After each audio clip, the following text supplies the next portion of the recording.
For 3 days, France is being gripped by an unfolding drama of unprecedented violence. The terror that was unleashed as that first burst of gunfire ripped through the Charlie Hebdo office on a quiet Wednesday morning in Paris has sent shockwaves through Europe. It has triggered once more agonized debate about freedom of speech and liberty, that keystone of the French state. We're also getting explosions now.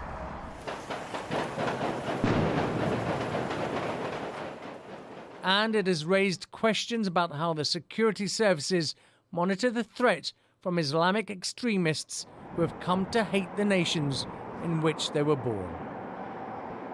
People who kills is a monster. The human race cannot be stopped by hatred. Parisians decided to gather and to shout on the Place de la République, "We are not afraid."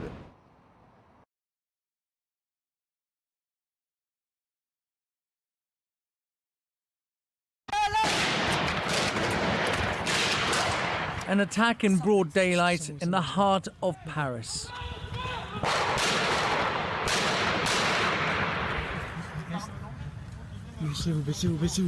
Two heavily armed gunmen making their escape. They've already killed and are about to add more victims to their slaughter.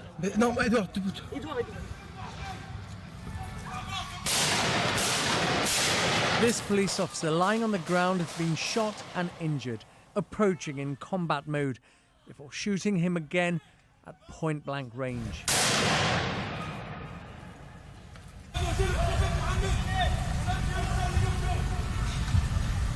Gloating about the bloodshed as they calmly make their getaway. What I saw at the end of the shooting, people trying to escape and policemen arriving on the street very quickly. And unfortunately for one of them, he tried to fight and he tried to run towards the gunman and he was shot. He was shot down in cold blood.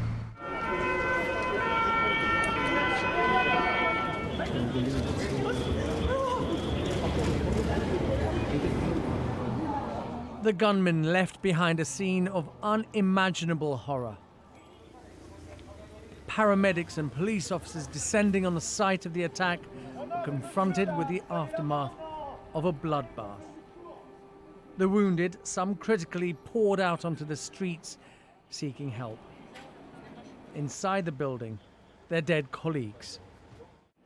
Journalists and illustrators of the magazine Charlie Hebdo. We saw a lot of bodies that were already on the ground. Some of them looked clearly dead, so there was nothing much we could do, so we did that. And then we waited for the rescue teams to come in, and within minutes the place was completely packed with the police, the emergency teams, and so on and so forth. So we just, at some point, an authoritative voice rose from the crowd and they said, well, look, everybody is still alive, leave the room. And so we just left, and then we were sort of outside in our own office. Among those killed, Stéphane Charbonnier, editor of the weekly publication.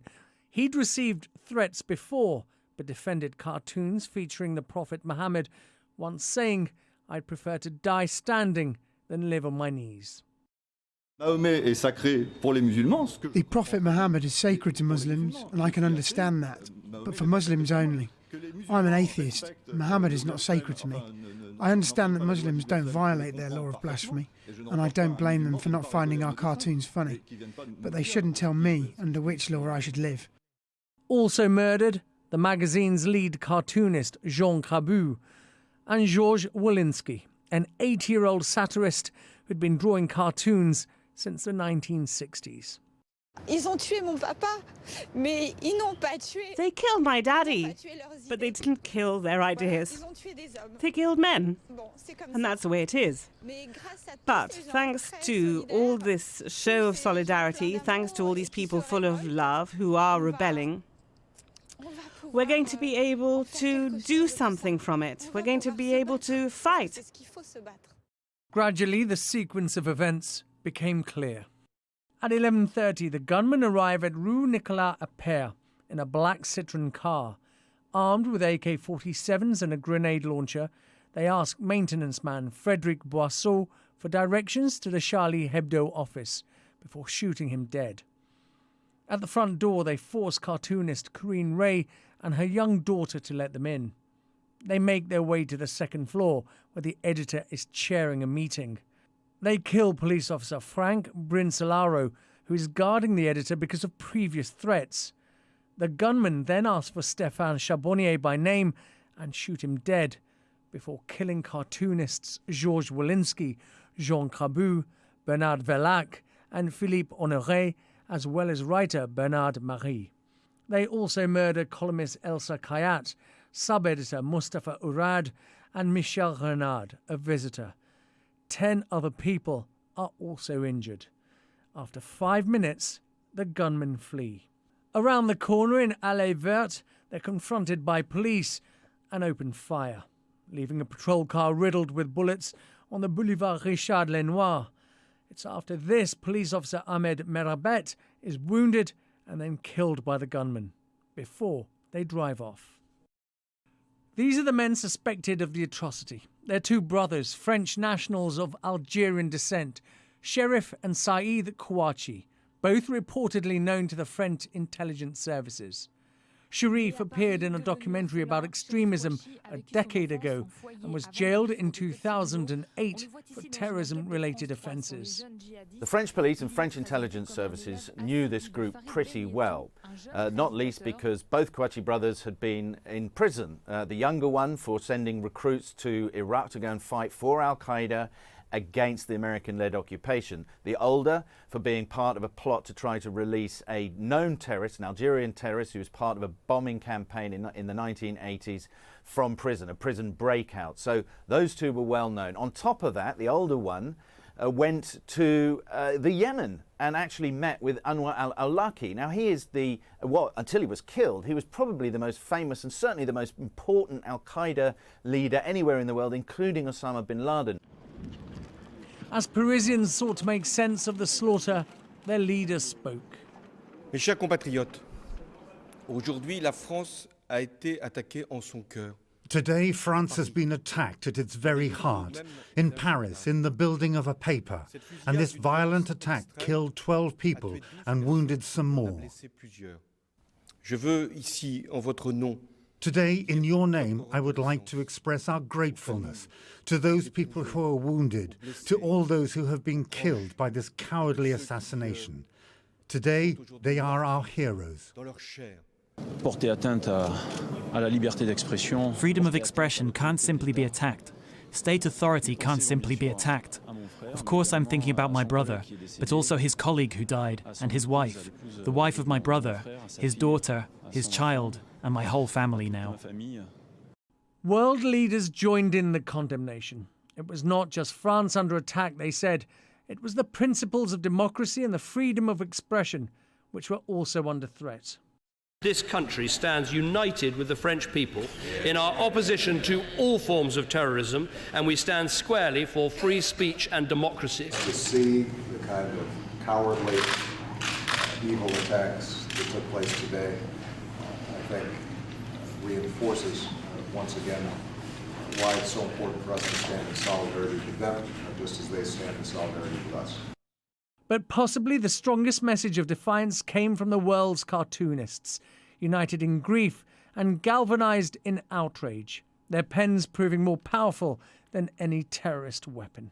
I did that pitch because it was only a simple pitch. I was able to make something about how to resist and go on and still feeling alive despite what happened.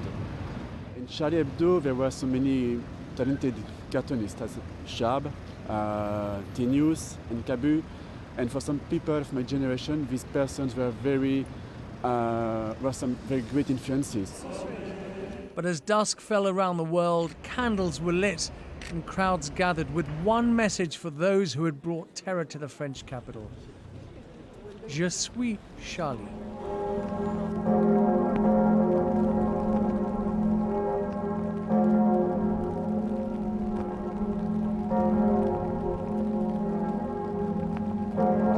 The mood of shock and grief was still clear the next day as Paris stood still in defiance against the attack.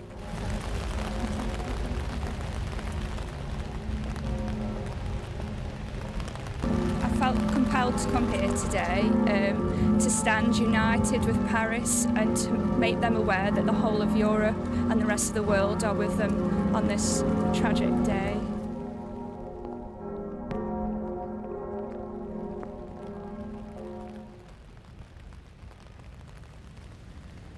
The human race cannot be stopped by hatred, and I feel for the French people, I really do, because we felt it in New York, and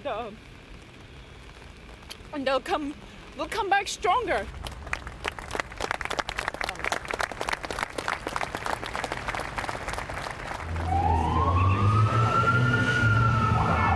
But now came the first sign that the attack on Charlie Hebdo might be a part of a larger, overarching plan to bring terror to Paris. A policewoman was shot at a metro station in the south of the capital by a man wearing a bulletproof vest. The attack was at first believed to be unconnected to the Charlie Hebdo shootings. The following day, that was proved to be wrong. The manhunt for the two Charlie Hebdo suspects moved rapidly to this petrol station in the town of Villers-Cotterêts, north of Paris. Two men, matching the gunman's description, fired shots before stealing fuel and food.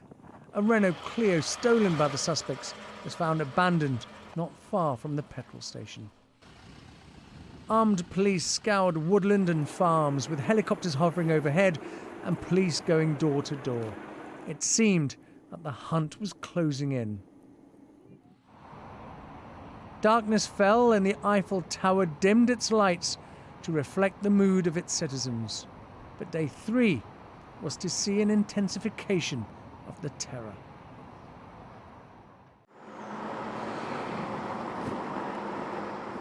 Dawn on day 3 began with one of the biggest manhunts in France's history.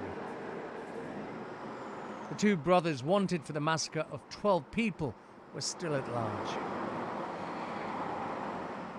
But 25 miles northeast of Paris, the search appeared to be reaching its final stages as the net closed in. Reports were emerging that the Kouachi brothers had been seen in this area.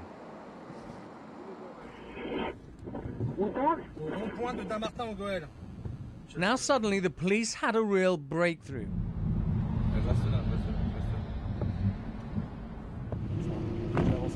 The Kouachi brothers had been forced to dump their car as it ran out of fuel and had now hijacked another. They'd been seen heading south, back towards the capital. But half an hour later, they encountered a police roadblock.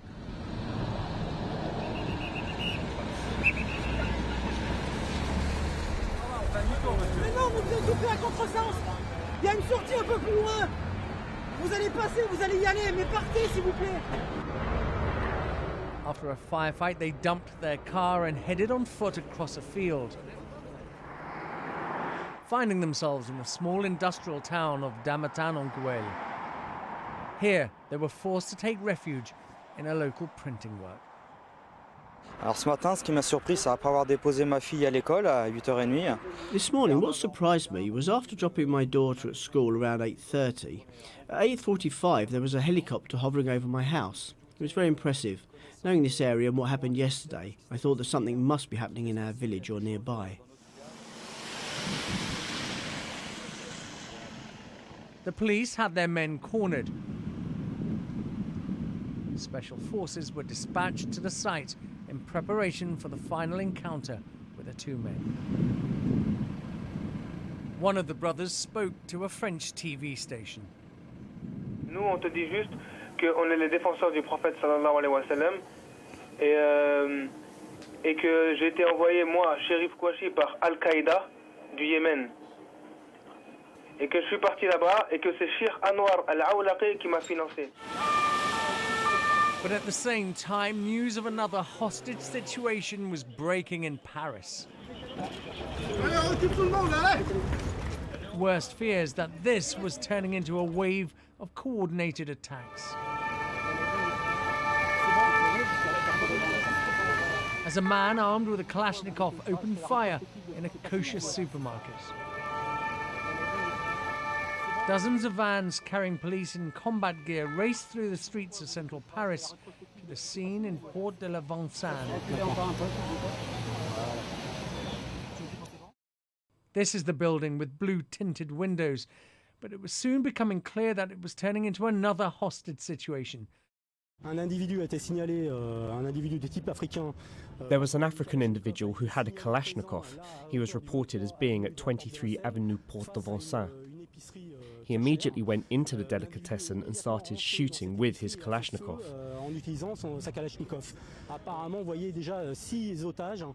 What is for sure is that colleagues who are there have already seen 6 hostages.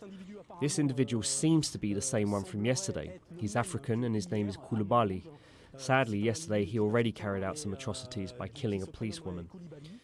These are the 2 suspects who at the time were believed to be involved in the second siege.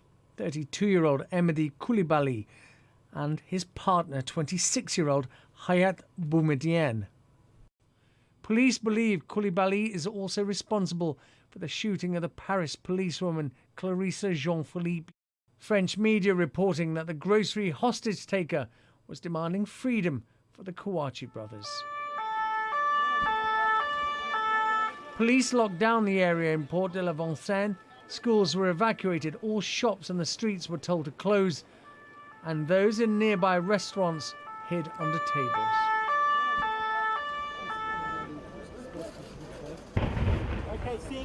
The French authorities were now facing an unprecedented crisis. 2 separate but linked sieges involving hostages on 2 different sites. The Al-Qaeda playbook is all about multiple attacks and causing mass casualties. Now, in this case, therefore, once it was clear that these individuals were part of the Al-Qaeda franchise, that they'd been inspired and trained by Al-Qaeda in the Arabian Peninsula, it should have been assumed that there would be more operations. Following the killings in the magazine and then their departure, and then the information coming from the Yemenis that these people were known to the Yemeni authorities, the French police would have assumed and would have been right that there was going to be another attack, because that's what Al-Qaeda does. As dusk fell in Damatan, a door was left open to the printing works.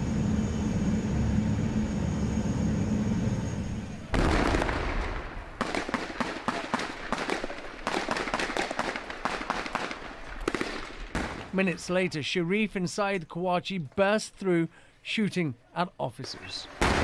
Special forces moved in.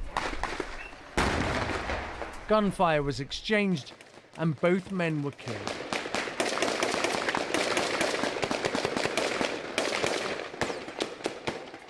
From the smoke emerged this man, unknown to the gunman.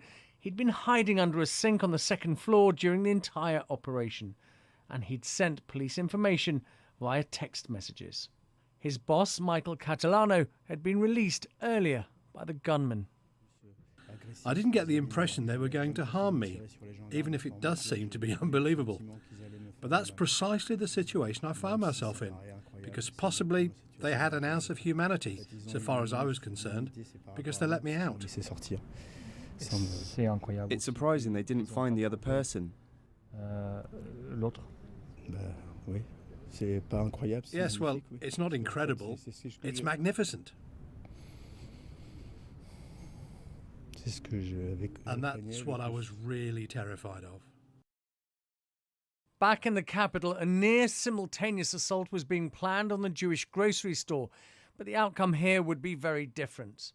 The store was surrounded, and unknown to the hostage takers, French police had hacked into the shop's CCTV system to monitor their movements. They were able to send messages to one of the hostages inside on a mobile phone, gathering crucial information on the situation.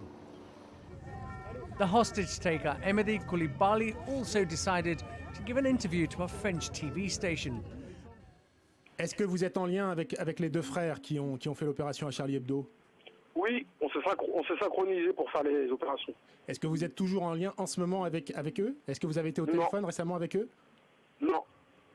Vous êtes synchronisé de quelle manière? C'est-à-dire qu'il y a encore d'autres événements qui sont prévus? Vous avez un scénario ensemble que vous déroulez? Non, on s'est juste synchronisé pour le départ. Ça veut dire quand ils ont commencé Charlie Hebdo, et moi j'ai commencé à faire les policiers.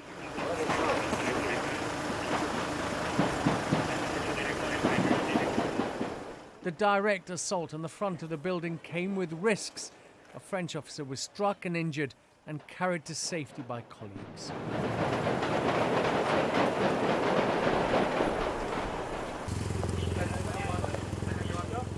Koulibaly charged at police officers as they entered. He was shot dead before he reached them. He had held 19 people hostage. Only 15 emerged from their terrifying ordeal. One man is surrounded as he holds on to a distraught child. This woman's anguish clearly visible. When we went into the shop, we heard a boom, and we saw a guy with a bulletproof vest, with a green jacket and 2 Kalashnikovs, a revolver and a knife. We were sitting down, and to our right there were 2 dead bodies. 2 people that were killed when he walked in. As soon as he came in, he started shooting. What scared us is that he said, "I'm not worried about dying. Either I will die or go to prison for 40 years." So he knew this was his last day. 3 days of terror have paralysed France. The authorities will say the attackers were identified quickly, tracked and shot dead. But they will also have to admit that these men were known to the police, as were their links to international terror groups. Hostages have been killed and a terrorist has evaded capture. And it's not known how many others were involved in the planning and execution of the carnage. I think the French police are going to be dismayed with the loss of 4 hostages in the Paris operation. I think they're also going to be asking some very serious questions as to why the 2 rescue operations were not launched simultaneously. The hostage taker in the Paris deli had said, "I will kill these hostages if you launch an operation against my friends, the Kouachi brothers." Now, that operation against the Kouachi brothers went off about 10 to 15 minutes before the attack went in against the hostage takers in the deli. Now, they had surveillance, we understand, inside the deli. The police had hacked into the CCTV inside that building. They may have also been in communication with the hostage taker, and they would have wanted to go absolutely simultaneously. There's some evidence that they may have delayed it because they needed the TV cameras around them to switch off the live feed before they could go in. And if that's the case, there's going to be a serious controversy and a lot of anger in France. As grief begins to make way for rage, there was a warning for France, and it came from a family still mourning the loss of a loved one. Ahmed Merabat, the policeman who was so callously murdered following the attack on the Charlie Hebdo offices, was a Muslim. A Muslim who died defending the right to free speech. Je m'adresse maintenant à tous les racistes, islamophobes. I now am addressing myself to all racists, the Islamophobes and the anti-Semites. You mustn't mix up extremism with Muslims. The mad men have no colour nor religion, and I'd just like to underline another aspect. Stop associating or having wars or burning synagogues because you're attacking people. It won't bring back the dead, and it won't comfort the families. The terrorists who stopped France's heart from beating for 3 days wanted to break the country into a fractured, hateful state. On Sunday, French citizens have been asked to spill out onto the streets again to prove the killers have failed.